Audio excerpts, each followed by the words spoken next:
ótima tarde para você. Está começando Sala de Entrevistas dessa tarde. E quem visita a gente hoje é o cirurgião cardiovascular Evandro Augusto.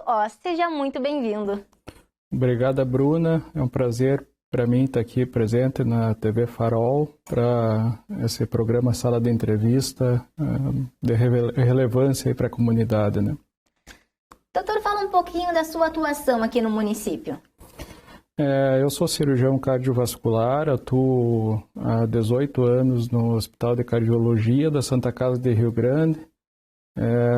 Faço as cirurgias de coração de lá, né? Então cardiologia em alta complexidade. Fui diretor do Hospital de Cardiologia. Atualmente eu ocupo um cargo de coordenação da cirurgia cardíaca de lá e gestão e coordenação da cardiologia clínica e do Hospital de Cardiologia. Doutora, a gente está nesse mês de setembro e é o mês de conscientização das doenças cardiovasculares, né? Qual a importância dessas campanhas? Olha, sim, eu vou trazer alguns dados que tornam, pelos números, relevante que campanhas como essa sejam feitas, né? A doença cardiovascular ainda é a doença que mais mata no mundo. E para ter uma ideia de números, no Brasil, a gente tem 400 mil óbitos por ano por doença cardiovascular. Se a gente for fazer uma comparação com o Covid, a gente vive uma pandemia permanente nisso, não só no Brasil, no mundo inteiro, né? Outra coisa extremamente importante, assim, que campanhas como essas incentivam o cuidado, é que 50% da manifestação da doença cardiovascular já é com um evento catastrófico, como um infarto ou um AVC. Então, fazer campanha como essa, conscientizar as pessoas dos cuidados, de procurar ter os diagnósticos antes das manifestações é extremamente importante. Doutor, e quais são as doenças cardiovasculares mais comuns? As mais comuns, assim, é o que a gente ouve falar no dia a dia. Praticamente o vizinho já teve um familiar e tal, que é o infarto do miocárdio, o AVC, né, que é o derrame, né, acidente vascular cerebral, a insuficiência cardíaca, né, e as doenças vasculares periféricas, os entupimentos das artérias que levam a sofrimento de perna, braço, doenças da aorta. Essas são as mais comuns, entre outras várias que também estão muito presentes no dia a dia, mas com talvez um pouquinho menos de relevância, né? E os sintomas dessas doenças, elas se confundem? Elas se confundem, né? Elas têm uma causa, vamos dizer assim, fatores de riscos comuns, mas, por exemplo, o nosso organismo, todo ele é irrigado por artérias, né? Então, quando acomete a artéria do coração, o tipo de sintoma é né? É a dor no peito, de modo geral falando. Quando é a artéria do cérebro, é outra, né? Que é a perda de força, a plegia, né? Ficar plético sem poder se movimentar, as artérias dos membros inferiores, às vezes até a perda de uma perna, de um pé, né? Então elas têm sintomas diferentes dependendo o órgão ou a parte do corpo que é cometido, né? Doutor, e quais são os cuidados que a gente deve ter com a saúde cardíaca? Esse que é o ponto, eu acho que é a coisa principal, assim, da questão dessas campanhas, como vem acontecendo agora, né? Porque, como eu já citei, existem fatores de risco para que a doença cardiovascular se manifeste mais rapidamente ou que seja evitada, ou menos rapidamente, ou que até seja evitada, né? E esses cuidados são desde, assim, cuidados com alimentação, vida saudável, cuidados com quem já tem doenças que podem piorar a doença cardiovascular, como diabetes, hipertensão, né, hipotireoidismo. São um leque de fatores de risco que tem que ser muito bem avaliado, cuidado, diagnosticado para evitar de que chegue a consequência pior, que é o desenvolvimento da doença cardiovascular. Doutor, e quais desses, a gente estava falando da alimentação, né? Quais Sim. dessas alimentações que o pessoal consome diariamente que é um grande risco para a saúde? Especialmente as gorduras saturadas, né? É aquilo que a mídia e, enfim, é amplamente divulgado, que é a questão das gorduras, frituras, né? O próprio sal da alimentação para a questão da hipertensão, que leva a um fator de risco, né? Hoje se defende muito de que a alimentação seja rica em fibras, em óleos vegetais, em peixes, em a chamada comida mediterrânea, né, que é onde o índice lá de infarto ou de doença cardiovascular é menor, porque se sabe que tem um comportamento alimentar diferente, né? E qual a importância da gente realizar os exames de check-up de rotina? A importância é a gente buscar aquilo que está oculto, né? Tu ter um diagnóstico de que tu é um diabético, que tu está hipertenso, né? De que tu tem doença, problema da tireoide que diminui o metabolismo, né? Ou que tu já tem uma manifestação que muitas vezes leva a algum tipo de confusão, de que tu já tem um desenvolvimento de uma doença cardiovascular no coração, no cérebro, no membro, enfim. O check-up, ele procura buscar isso, né? E qual a indicação de tempo? De quanto em quanto tempo deve ser feito? O check-up, né? Algum tempo atrás, ele vinha sendo assim numa indicação de que você começasse em certa idade para o homem, em torno dos 40, 45 anos, e para a mulher dos 45, 50 anos, porque até essa idade ela teria uma proteção hormonal por questões de ser a mulher, né? Hoje, já precocemente, aos 35 anos, já se indica de que as pessoas façam check-up de 2 em 2 anos, pelo menos. Mas isso, ele vem muito dependente da quantidade de fatores de risco que cada pessoa possui. Por exemplo, se a pessoa é diabética, hipertensa e obesa, ela muda já a sua indicação e o tempo de tu estar fazendo o check-up e o acompanhamento de seus problemas. Tá certo, doutora. A gente vai para um rápido intervalo, mas já estamos de volta.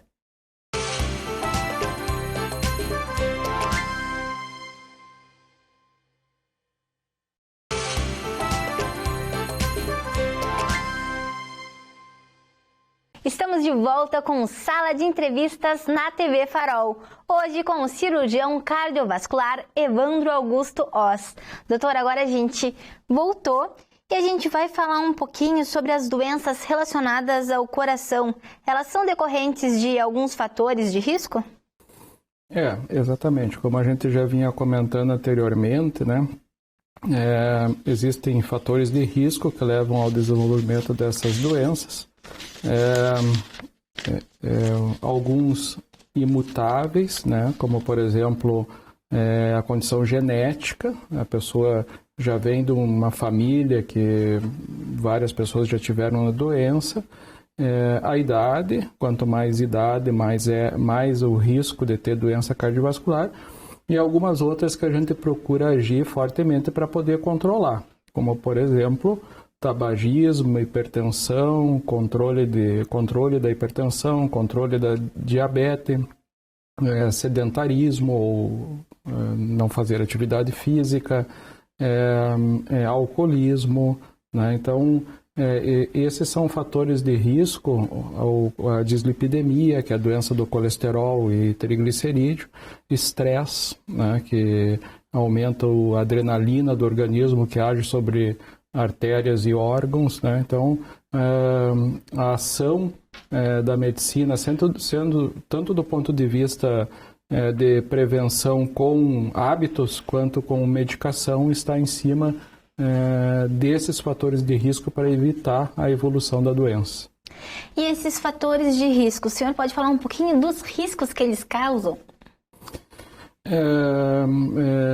Há vamos dizer assim, eu digo scores, que é um nome técnico, mas seriam como se fossem tabelas em que o somatório de fatores de risco, eles nos colocam assim porcentagem de qual é a chance desse paciente ter um infarto, ou ter um AVC, ou ter uma doença cardiovascular num período de X anos, né? Então isso é calculado e sabido, e os tratamentos eles são mais agressivos, vamos dizer assim, dependendo de o quanto essa pessoa está sendo desafiado, os seus órgãos, né? Por exemplo, se tu tiver uma pessoa diabética que fuma, os fatores de risco para que ela desenvolva uma doença cardiovascular é muito alta, enquanto se tu tiver uma pessoa que tem bons hábitos, alimentação adequada, pratica atividade física, isso diminui drasticamente, né?